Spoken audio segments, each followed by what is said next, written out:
నా పేరు కురువపల్లయ్య, బీఆర్ఎస్పీ రాష్ట్ర నాయకులు, జోగులాంబ గద్వాల జిల్లా.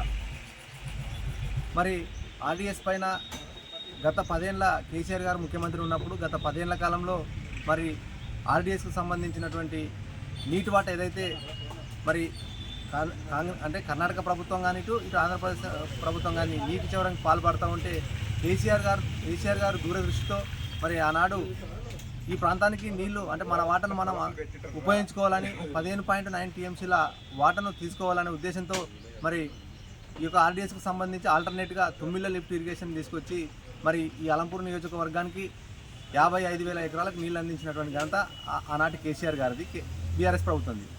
మరి ఫస్ట్ ఫేజ్లో తుమ్మిళ్ళ ప్రాజెక్టు పూర్తి చేసినారు. మరి సెకండ్ ఫేజ్కి సంబంధించి కూడా పూర్తి చేయాల్సినటువంటి తరుణంలోనే కాంగ్రెస్ ప్రభుత్వంలోకి వచ్చింది.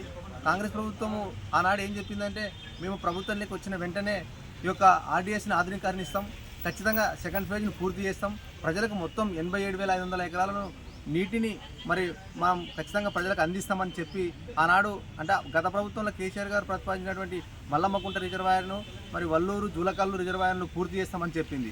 కానీ మల్లమ్మ కుంట రిజర్వాయర్కు సంబంధించి ఈనాడు వారికి కూడా ప్రతిపాదన లేదు. మరి దానిపైన ఇప్పుడున్న కాంగ్రెస్ ప్రభుత్వం ముఖ్యమంత్రి పల్లెత్తు మాట కూడా దాని గురించి మాట్లాడడం లేదు. ఇట్లా ఈ రకంగా కాంగ్రెస్ ప్రభుత్వం సంబంధించినటువంటి యొక్క ప్రభుత్వ మంత్రులు కానీ ముఖ్యమంత్రి కానీ ఈ ప్రాంతం పైన చిత్తశుద్ధి లేదు.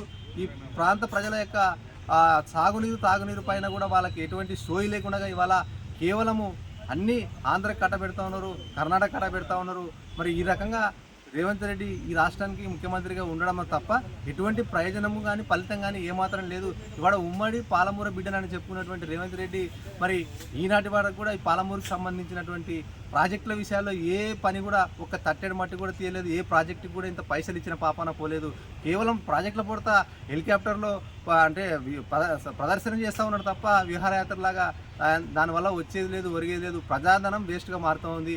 ఇవాళ ఎటు చూసిన పాలమూరుని పండబెడుతున్నాడు. పాలమూరు ప్రాజెక్టులను దారదత్తంగా ఆంధ్ర ప్రభుత్వానికి వాళ్ళ గురువు చంద్రబాబు నాయుడికి మరి ఇటు పైన కాంగ్రెస్ ప్రభుత్వం ఉంది ఆ రాష్ట్రానికి మరి దారదత్తం చేస్తున్నటువంటి మూర్ఖత్వ ముఖ్యమంత్రి ఈనాడు రాష్ట్రానికి ఉండడం చాలా సిగ్గుచేటు. కాబట్టి ఖచ్చితంగా కూడా ఈ యొక్క ఉమ్మడి పాలమూరుకు జిల్లాకు రావాల్సినటువంటి నీటి వాటా ఇటు కృష్ణానది అయినా ఇటు తుంగభద్ర నది అయినా దానికోసం ఖచ్చితంగా పోరాడాలి.